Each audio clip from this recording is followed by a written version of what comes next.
Barber, America's CEO for IACCM, and welcome to this webinar on how speed and control can coexist in an AI-driven contract management approach. So every business executive knows the value of getting to contracts faster. Faster time to revenue, faster time to market for our solution.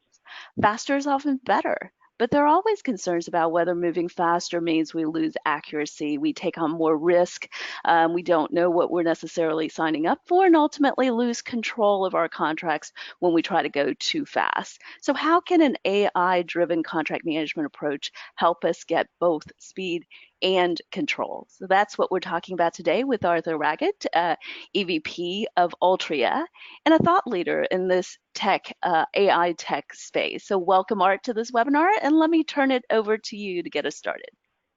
Well, Peggy, thanks very much for the excellent introduction.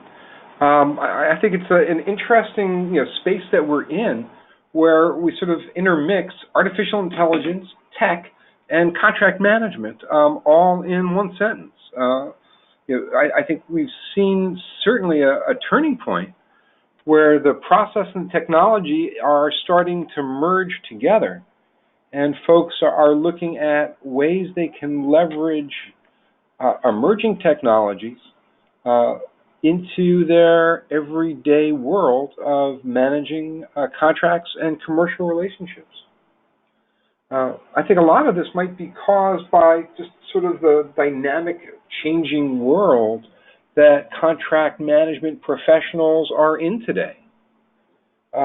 We've often worried about increased regulatory frameworks, security threats to our supply chain, corporate governance that is increasing, financial oversight, government oversight in addition to regulations, globalization as both a positive and a negative for those folks in the contract space. The ability to handle more work using remote operations across the globe, but conversely, now having to worry about multiple languages in our contracts, having to worry about jurisdiction, governance, rules, stamps, different sorts of digital signature requirements. All of these are now falling firmly on the shoulders of the contract professional. These additional responsibilities sort of came out of nowhere, and a lot of our customers are telling us they were sort of caught off guard.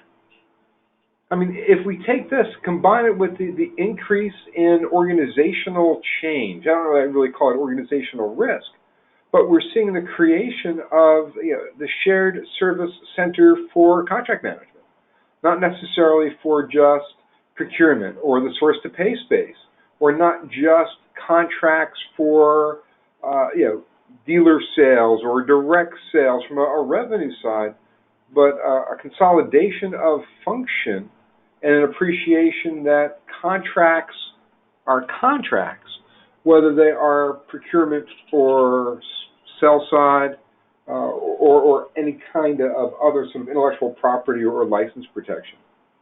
All of this, of course, is coupled with just the increased accelerated rate of digitization. If we were talking, Peggy, 3 years ago, I'm sure we'd have folks on this call that were still managing contracts to some degree in bankers' boxes with real file clerks. And I think now the percentage of folks who are doing that are just considerably less. So, this brings up, I guess, the topic of how can we accelerate the pace of change for contract lifecycle technology and effectively future-proof it so that the technology can continue to support our day jobs, right? The tool is an enabler. It's a facilitator, helping organizations intake, internally review, draft, externally negotiate, execute, manage. That is an enabling technology. It's not in and of itself cutting edge. I think the emerging tech is where we're seeing artificial intelligence of different types and different kinds, and different methods of robotic process automation or smart analytics are coming in to really help organizations leverage the asset that they've already created, that asset being their contract repository. According to PricewaterhouseCoopers, an average Fortune 2000 company maintains between 20,000 and 40,000 active contracts. Those are active. I mean, that might mean a near-term repository of contracts that expired in the last 1, 2, or 3 years that's going to range from 50,000 to 100,000 agreements. And that doesn't count all of the amendments or all of the auxiliary docs, the appendices, the exhibits, the general attachments. It's an awful lot of information, and increasingly that information is being digitized. It's electronic. It may or may not be searchable, but since contracts form the basis for business transactions, if we can get right information from our contracts in the sort of quagmire of a repository and convert this into actionable information, it simply helps business run more efficiently. It makes business run better. I mean, to one of your passions, the ability to leverage innovation and excellence to drive business performance. I think what artificial intelligence does is it turns these somewhat static documents into information that can be actioned. And simultaneously, this technology enables two things that we tend to put at opposite ends of the spectrum, speed and control. So we can go faster if we've got control of our car. And that's, I think, a very positive kind of parallel to draw. It's not one or the other. Of course, without control, you don't want to speed at all. It's chaos, right?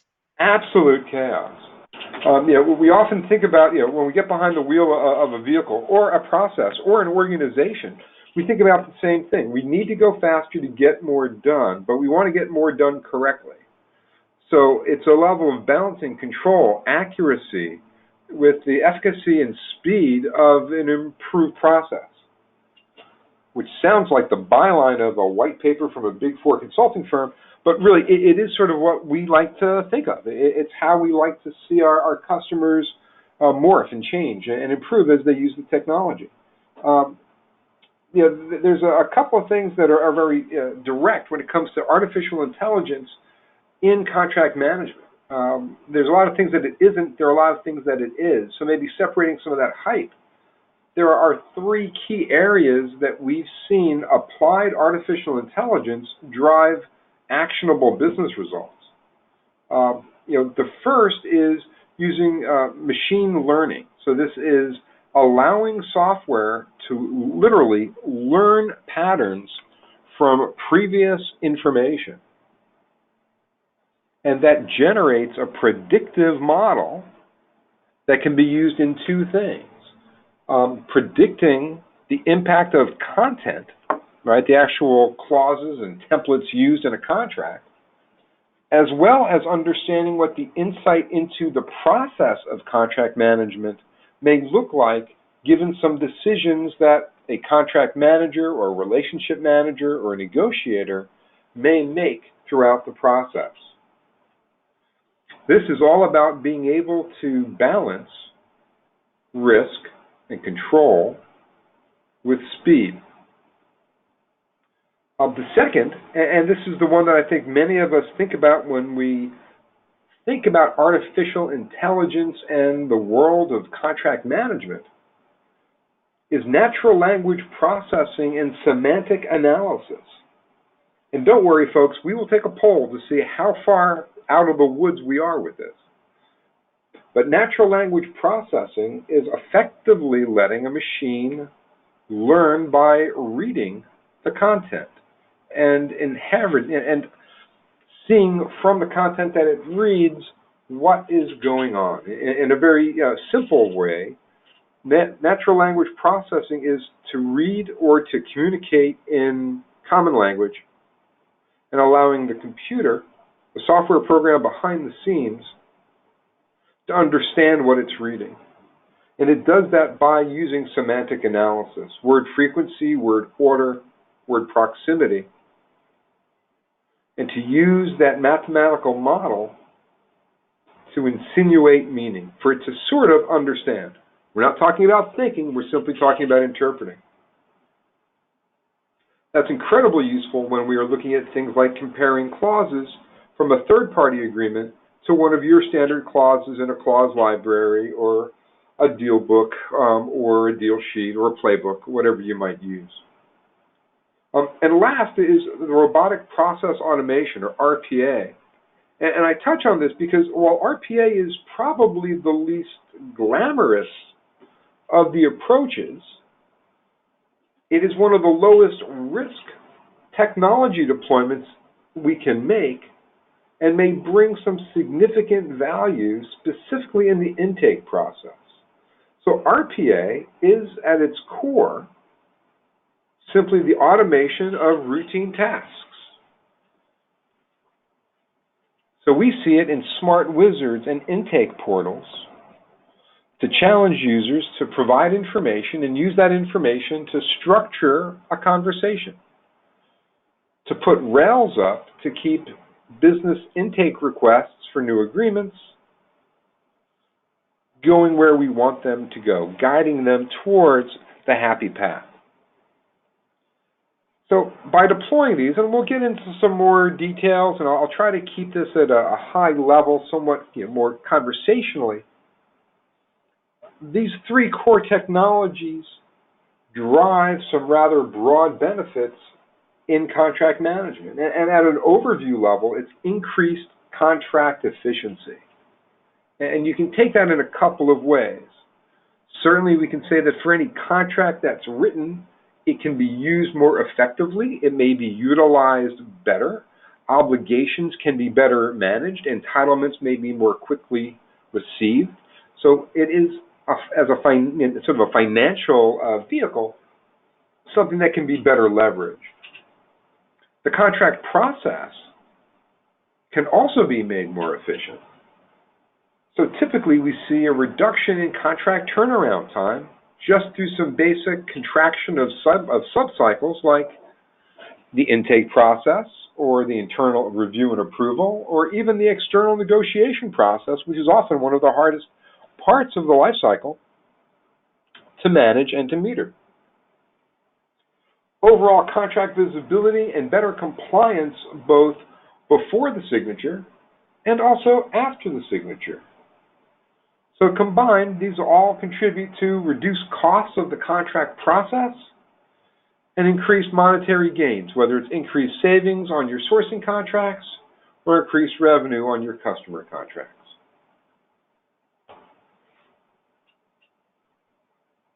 Speed is much more fun than control, so we'll start with speed. How do we speed up contract lifecycle with artificial intelligence? What are some practical approaches?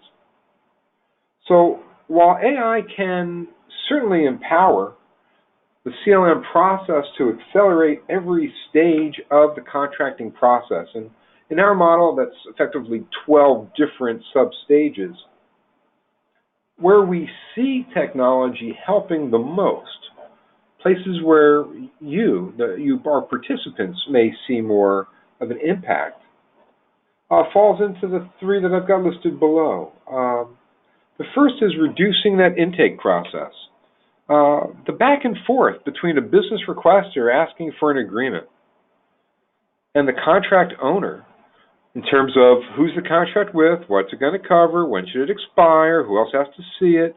All of those questions are never really handled in one simple conversation. It's a series of emails, maybe an occasional voicemail, God forbid a text message or a tap on the shoulder, but this process can take days. Some organizations, this could take a week or more. Using the robotic process automation to guide the intake request and get these questions answered in 1 or 2 passes rather than 6 or 7 reduces that cycle time. It also increases end-user customer satisfaction, by the way, so it's well worth considering.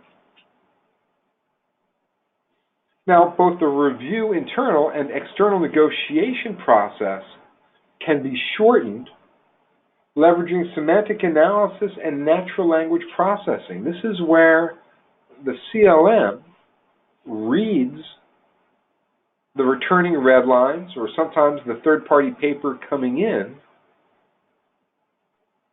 and through its analysis of your template or your clause library compared to what is coming in from the other party, can suggest how close or how far off you are. And for those of you who might have seen some of our recent developments, as you make changes, you can rescore your fit against your standards. This enables you to really hit the sweet spot between what the other party is willing to accept and what your requirements are from a contractual perspective. But then last but not least, and this probably is not so much AI as much as it is just good old-fashioned tech deployment, is leveraging automated workflows that understand who needs to review an agreement and make that recommended path happen with or without human intervention to get the review and final sign-off process started. So this is where the software has interpreted the changes made, has taken its mathematical best guess, which, by the way, in this case is usually really, really good, but has taken a couple of days out of that final sign-off process on average. Ultimately, of course, going for digital signature just saves us so much time on the scanning, right? Forrester's recent research observations shows that CLM solutions shrink time frame required to draft and review contracts by up to 80%. These are some pretty big numbers. Now, if going fast is one thing, but there are those among us who probably say, yeah, but we need to be perfect. I need to have control. I need to have accuracy. So how does artificial intelligence, again, practically applied, empower organizations to gain as complete control as possible? Statistics are showing a 40% gain in accuracy. This is basically reduction in errors of human entry of metadata and version control. Contract lifecycle management with natural language processing is driving full 360-degree visibility across all contract stages. So even the requester can tell where exactly this particular contract is in the process. It limits the dropped balls, the going into the top drawer right before vacation. And of course, the automation of the workflow provides the ability to accelerate and to delegate to ensure that this workflow continues to move regardless of the changing of key personnel. By interpreting incoming from external parties, right? So either incoming red lines or fresh paper, tagging that content automatically, routing it to the right reviewer based on either subject matter or threshold settings. My favorite example is when someone reduces their insurance clause tenfold, and you need to get this routed to that one guy in finance who can approve the change in insurance coverage. Let's let the software do that, and let the software route that and find out that he's on vacation and send it to his assistant and get the work done regardless. Provide this fully transparent, highly automated workflow visibility, and this just streamlines and provides both full transparency and auditability to the process. Who signed off, who made what change, down to the minute. Now, as part of this, ensuring that the right clauses are being used, that the right templates have been selected from the start, that the right clauses, whether they're the opens or the alternates, are being chosen and selected the right way, is also part of the intelligent workflow. And again, I'll use the worst case example of third-party content. Being able to suggest that the closest match is your alternate 3, but that a position of alternate 1 might be acceptable, is where the software is heading today. And then being able to leverage technology from a predictive and risk perspective in a post-award world gives you even greater control and compliance for the monetization of the contract. I mean, it's great that we might, in the speeding up phase, have taken a month or two out of a negotiation cycle. That contract may run for 5 years, maybe 10 years, and let's make sure that we're getting our money's worth out of it for the next 120 months. So I've already sort of gone on a little bit of an AI-flavored rant, so I apologize to some degree, but what I'd love to do, and I should have done this earlier, Peggy is probably reprimanding me now silently, is where are you guys today? So let's put up our first poll. And the choices are pretty straightforward. So, where are you from a contract management maturity perspective? There are no right or wrong answers. But currently, you're tracking contracts in shared drives or email folders. Choice 1, choice A. Choice 2, we have a contract repository solution. This could be something like a document management system or maybe a CLM of sorts. Choice 3, a contract authoring technology. Choice 4, your current contract technology helps track key performance indicators, which is sort of on that post-award side, and may or may not be integrated with your operational platforms. Or stage 5, that you're already leveraging some kind of AI at each stage of your contract management lifecycle. Give you guys a couple of minutes to run through those. So the first choice, shared drives, email folders. Second choice, you've got a repository, a DMS, CMS. Choice 3, you're using something to help you with the authoring. Step 4, choice 4, current technology is integrated with your operational platforms and helps you track key performance indicators or post-award compliance. Step 5, for the rarities, folks who might be using AI.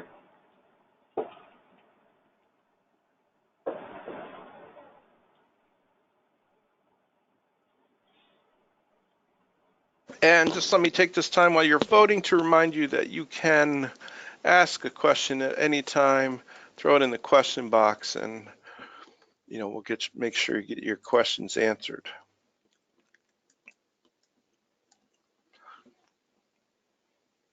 All right, looks like we've leveled off.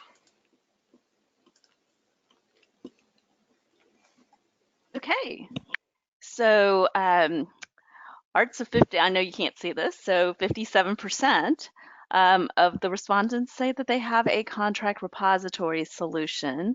32% say that they track contracts in a shared drive or email folder, then 7% on contract authoring, and 5% on KPIs and ERP integrated, KPIs tracking and ERP integrated.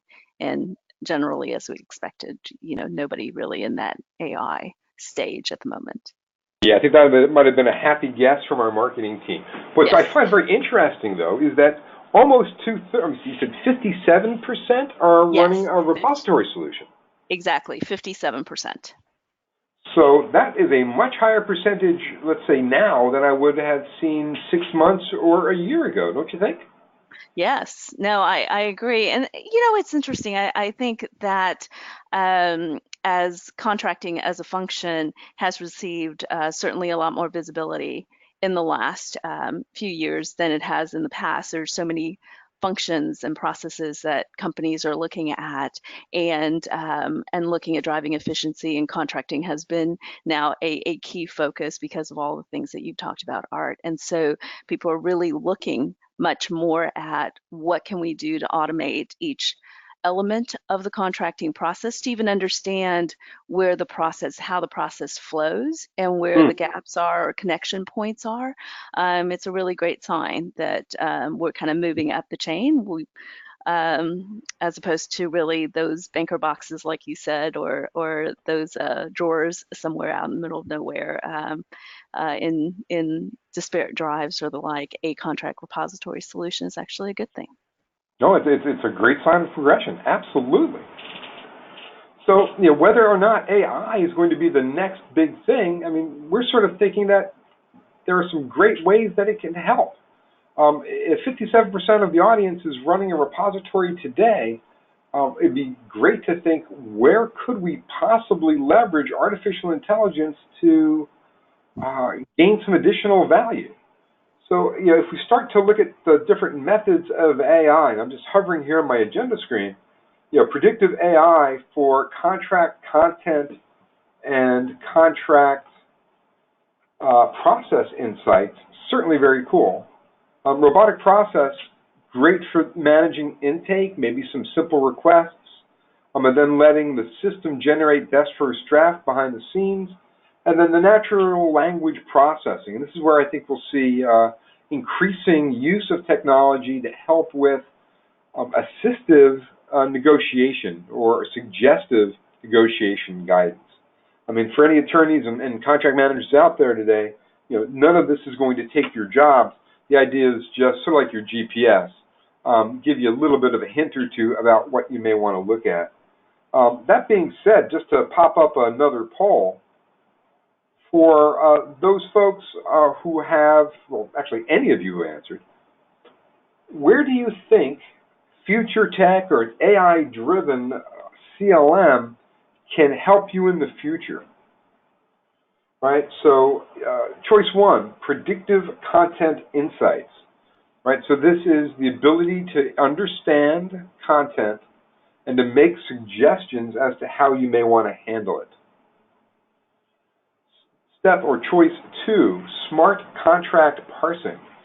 What this really is taking your legacy or your heritage or your current contract repository and reverse engineering it. Taking each contract, breaking it into its parts, pulling out clauses. Or step three, leveraging something like RPA to automate your intake request forms. Or for that 5% group who said that their current platform was integrated with their ERP platform, would you be interested in risk analysis and smart predictions for operational performance? That's a mouthful. Basically, having the software predict which contracts will be winners and losers after they've been signed. So step one, suggestions about the content that you have and how to approach it. Two, reverse engineering, disassembly, third-party content. Step three, smart wizard for taking intake requests. Or step four, operational risk assessment. Right. I mean, I would say some member of the audience may be having a hard time figuring out which one is the most attractive, because I think, depending on the role, all of them, back when I was practicing at Hewlett Packard, all of this was so helpful in terms of trying to figure out how to make decisions, how to get to the right contracts, how to get the right resourcing, and how to run your business long term. There are just so many things. And like you said, it's so encouraging to see that people are getting, lots of people are using centralized repositories. And I think some people probably take that for granted. But having everything at least in a centralized place allows you the ability to do all of these. So I'm so curious to true. see. And I think, there are aspects of this that play against the repository, the central store, and then increasingly we're seeing interest in using the technology to enable the authoring and negotiation process. I think that's probably a little more future state for many folks. But it looks like we've got a poll result pressed, so I will leave it to you. So 48% are really seeing the CLM addressing the risk analysis with smart predictions, which is great, which is really great. 27% on smart contract parsing, 14% on predictive content insights, and 11% on automated request intake.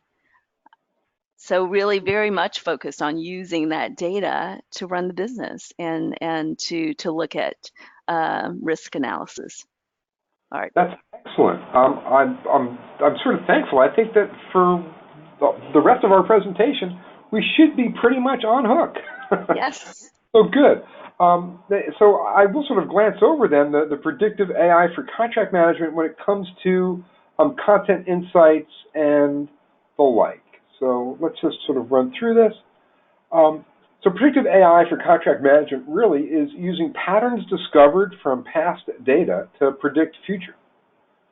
This can contribute in two major ways when it comes to making better decisions and to accelerating the contract cycle. So the first is contract content insights, and the second is contracting process insights. So contract content insight is really allowing things like AI-enabled wizards to guide users to the right contract template and or the right clauses that should be used for a particular use case. So either based on an intake request or based on a counter to a third-party paper.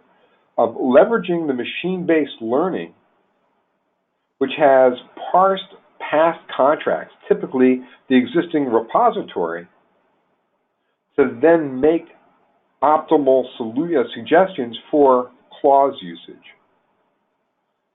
And then as we move to the next stage, which is contract process, we talk about how the selection of a particular clause may invoke ultimate control, but may have a negative impact on speed to close.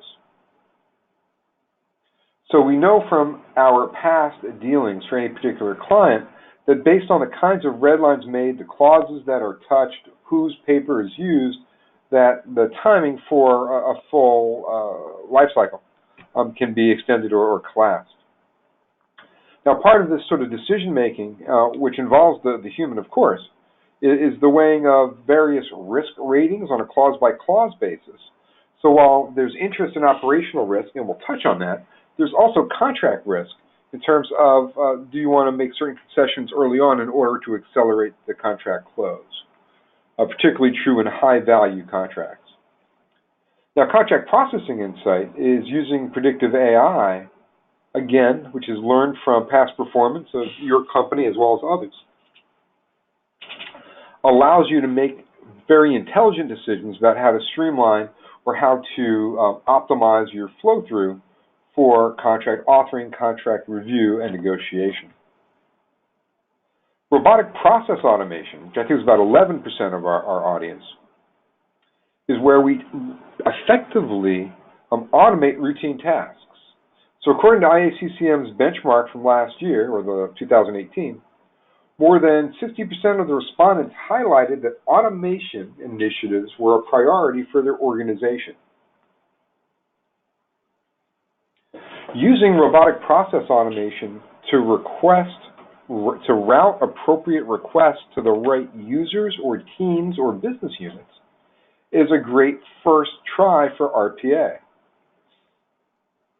We use RPA to handle these intake requests that come from the casual business users, the once a month, once a quarter user, who are forwarding requests or making requests of the contract management team. And the right way to do this is to keep those users in the tool set that they use every day. And just some rather practical examples. Everyone is running Outlook, right? Or most people are running Outlook as their email. Providing an intake request form built into Microsoft Outlook that allows a casual user to never leave their normal work platform. It's all about keeping user adoption high. For other folks who may have more diverse needs, or you need to have a more wizard-driven process, have an intake portal using the same kinds of questions, but structured a little bit differently. And if you notice, this particular interface is one that is more geared towards touchscreen. So I can have folks on a factory floor who are looking for an NDA for a new supplier, as an example, to be able to use almost a touchscreen kiosk or tablet to make the request, and understanding who they were logged in, catch their badge ID, assign the right business unit, and take some of those simple questions off the table and ask questions in basic English to route the creation of a best first draft that will then get forwarded to a contract manager. Or if I'm heads down inside of a CRM or a source to pay platform, I already have context, right? I need to have an agreement created. I have a sales opportunity. I know who it is. I know what products are being offered. This is another great way to leverage RPA to get a best first draft either generated ready for signing or generated ready for review. Notification of all players can cut this down process-wise from weeks to days, and in some shops we've seen days go to hours. Now, natural language processing is an area of artificial intelligence that a lot of folks are interested in because it is the one that comes most closely, I guess, to interpretive reading. So, incorporating NLP, natural language processing, with semantic analysis gives the CLM the ability to do a couple of things. One, in real time, to be able to track how the negotiation process may be deviating from corporate standards, whether it be template modification, clause swap, or actual red lines to clauses. Likewise, this same kind of control, where we may be speeding the process through automated reading, I can take certain clauses that have been modified that fall outside of the acceptable range as determined by the contract management team and forward these for approval or for subject matter or return back to negotiator or business unit manager as the case may be, and do this in a highly automated way where the user simply needs to allow the action to happen. Providing this very real-time feedback accelerates the authoring and negotiation phase of the contract lifecycle. And in many ways, this same natural language capability, with semantic analytics on top of it, provides the ability to mine and extract information from your heritage or legacy contracts. So natural language processing reads or parses paper, contracts, digital of course, rapidly identifies the structure of the agreement, separates out into sections, maps paragraphs to clauses, and then categorizes each paragraph to the closest clause as per your existing template or clause library. And in cases where the clause variance is high, can automate the notification, review, and additional approval if needed for those organizations that have a more hierarchical or larger team. For any team, however, the same capability can extract important data elements, metadata, from the contract body itself. Useful for both that legacy repository in your current CLM that may not be fully indexed or tagged. If you're having problems finding or searching things, this is a great way to structure that repository very quickly. And also, as importantly, during the authoring phase, if you've got multiple stakeholders, giving us the ability to import and extract third-party paper and extract values from it, now allows us to route and to manage and to track, and this includes things like obligations and entitlements. When we start to get this kind of useful information, we know which clauses are good, we know which clauses are not so good, we know what contract values are, we know what obligations have been written up, we can then start looking at advanced analytics that feed the risk model that 48% of you are interested in. So advanced analytics, and this is going to sound very cliche here, but provides for the pull, prepare, pick, predict, and plan, the 5 Ps of predictive analytics. And according to Gartner, nearly 50% of legal teams today intend to use analytics for process improvement, and about a third are using it for legal analysis, litigation support. So pulling is to pull contract metadata from the contract repository into your analytics environment. Prepare is to clean, normalize, and structure that information. Pick your target. What are you trying to optimize or predict? And then run the prediction model. See whether or not, based on your inputs, the desired result is going to be affected. And of course, plan for the corrective or remediated behavior. So if we take it down a notch from maybe the more, I'll say theoretical into the more hands-on, things that the software will understand based on the analysis of past trends.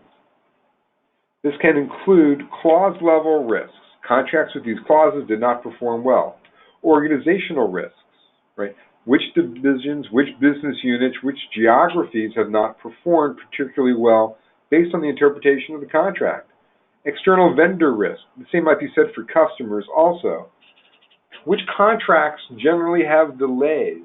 And what is it about those contracts that's causing those delays? Tracking your obligations with any financial costs or entitlements, being able to leverage the effect of new laws or regulations, or these don't have to be government regs, these can be industry reg or self-regulated, but ultimately we're looking at measuring contract performance. With contract performance, there is always risk. So being able to merge and blend and create an analytics dashboard for total risk of contract, contract party, contract clause, operational mismatch. I mean, this is just a sampling of what we typically see in use for those organizations that have embraced using analytics for risk modeling, whether it's contract performance by the contractor across multiple contracts that are in play, being able to insert or interpret or to take as a data feed supplier risk, supplier credit risk, vendor or customer credit risk, as well as past immediate performance. All of these can be interactive tools presented on the dashboard that allows a user to click in and drill through to find the end results. This could be something as straightforward or as simple as what contracts are going to expire in the next 7, 14, 30, 45, 90 days. What contracts do I have that have a high exposure to EU currency fluctuation? Right? Which contracts are currently in play where their utilization level is below 70%? Because if these are customer contracts, I want to get their utilization up so I can start affecting some upsell or cross-sell. All of these are straightforward implementations that combine a risk model with operational integration. And Art, this is a good place, I think, for a couple of the questions that have come up, because there are questions around how to really talk to people at the C-suite or, in your headquarter location, if it's not in, where you're located, about the value of contracting Lifecycle or CLM systems and tools for contract management. Oftentimes it's hard to have those conversations. So these data analytics, have you, based on your experience, is the data analytics where, and the value of the data and showing that value in the environment, something that's really convincing in these discussions? Well, yeah, at the risk of sounding snide, we often think of the C-suite as having a short attention span, and pictures do catch their attention. But in all seriousness, being able to describe and to show an analytics dashboard and have that backed up with numbers from IACCM, based on survey studies. There's some basic ROI or value captured information that helps organizations understand where the value is and helps the contract team have that C-suite level discussion. Being able to run a limited pilot, grab a business unit or grab a grab a geography and run, for 3, 6, 9 months, maybe even a year, to show how contract turnaround has decreased, contract throughput through the team has increased, how realized obligations or financial entitlements have increased. Right. Creates a very black and white picture that, in addition to the nice graphics, when it goes to the CFO, the numbers true up, and it's a very It's a different kind of conversation to have when you've got proof in front of you. Absolutely. Great. Now, one of the concerns that a CFO may have is the cost of getting this kind of good operational data. And this is where the CIO may come in, or the CTO may come in and say, hey, legal team, hey, contract team, you guys don't have an IT arm of your own taking really great care of you. We're not going to let you connect to our ERP for the next 3 years. Stand in line. One of the things that we've been able to help our customers with, and I think it's a trend that we're seeing throughout the industry, is because we are a cloud-based solution and we host on Amazon Web Services, we have the ability to plug into ERP platforms very quickly, in a very light way, and in a very secure way. So that we've yet to find an organization that hasn't allowed sort of a light integration that can provide that kind of exposure that the contract team needs to be able to win the day when it comes to a proof of concept or a pilot, to show how operational data really can improve business performance. I know we've only got, I think, 5 or 6 minutes left. I'm not sure that we want to run this particular poll. I agree. Okay, so we'll skip this particular poll. Sorry, poll takers. And let's see what other questions we might have. I'll do a little bit of the advert about Ultria. For those of you who've heard us talk before, we do develop and license a cloud-based contract lifecycle management platform. We have been in this space for a while. We have been leveraging artificial intelligence in a very practical way to help with both risk as well as third-party content parsing and contract disassembly. I think I'll sort of pause there and ask you, Peggy, what questions have come up? What do we have? So one is, what's the biggest risk? So we often have questions around, okay, if I'm going to add tools like this in my environment, what are the biggest risks? What are things that I should consider? And so I would just add here that you do need to understand your contracting process, that putting technology on top of bad process is not a winning solution. And so, once you do have a good understanding of your process, then technology, as Art said at the beginning, really augments that. And so for those of you who are members, corporate members of IACCM, as part of your membership, you actually have access to a contract, really a capability maturity assessment that can be run annually within your environment to look at, and it's complimentary, and it is something that you should think about taking advantage of if you are looking for a good understanding of your end-to-end contracting process, so you know where to focus your time and attention. But with that said, Art, really, where would you say were the biggest risks in adding these tools that you've seen based on implementations with Ultria? Perfect. So I think there are probably 2 places where we see some risks that are common and somewhat repeatable. The easy one, or the one that comes out of our presentation today, is there's often an expectation that artificial intelligence comes sort of preloaded, that the software is going to know everything about a customer's clause library or templates from day one. And really the nature of the learn by example or machine-based learning, while a solution like ours has learned from a little over 2.4 million clauses across the contract base that we started with, it always needs to be adjusted. So expectations should be set accordingly. That being said, though, the second, and this is almost where process and technology overlap, is I think people underestimate what it takes to curate templates and clauses. So to your point about process with technology, I think one of the most direct intersections there is if you want to use the power of AI to compare third-party paper to your clause library, you really need to have a clause library. Right. You can build one. We can build one as part of let's say, evaluating your legacy contracts. But that takes a little bit of time, and there's always the curator role, or the librarian role, if you will. I can't say how many kickoff sessions I've been in where we spend the better half of an afternoon helping or facilitating different business groups within a corporate account align their templates and clauses to see how they can reduce their total count.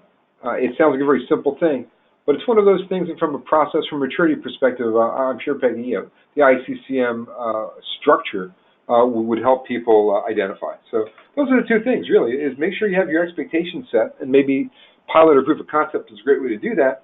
And the second is, don't forget about staffing it yourself, right? I mean, there's going to be some new roles here. Make sure you set aside some human bandwidth, some human capital to make this successful. Absolutely. No, I think that's great.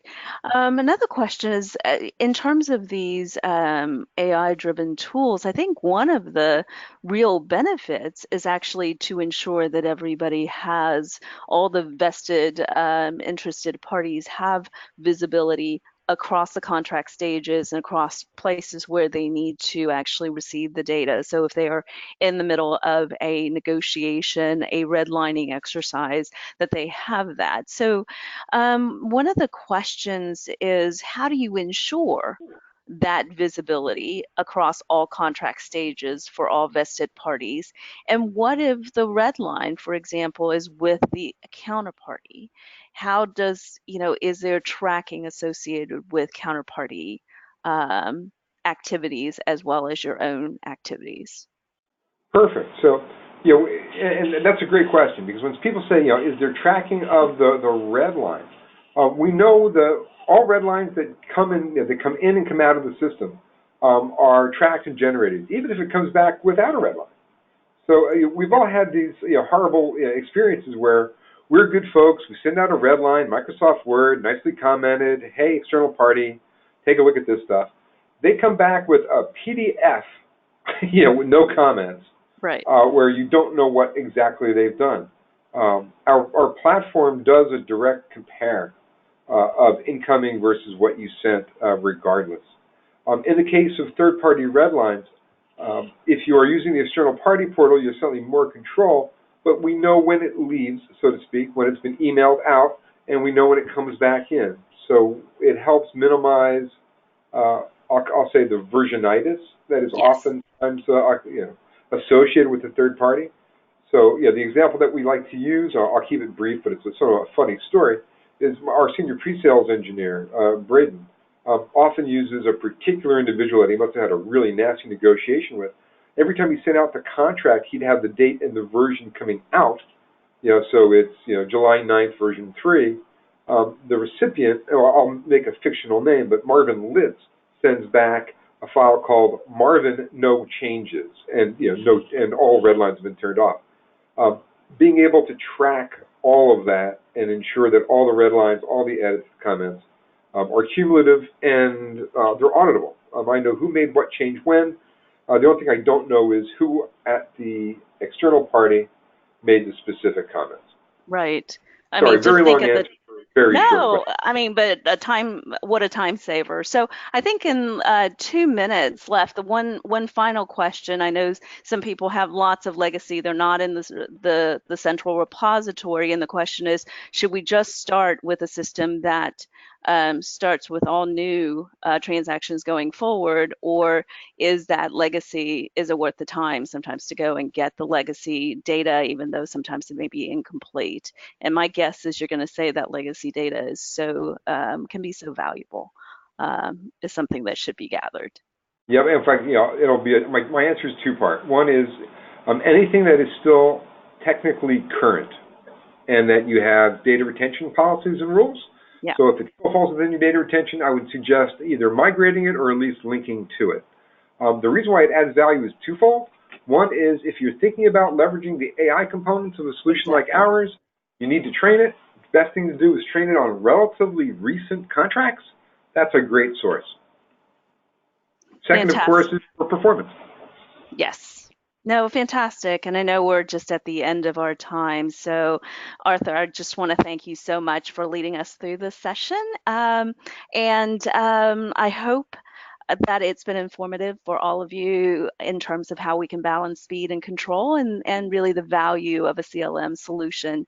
My thanks to everyone who joined us for the call. I hope you have a fantastic rest of the day. This concludes our webinar. Thank you. Thank you, Peggy. Thank you, everyone.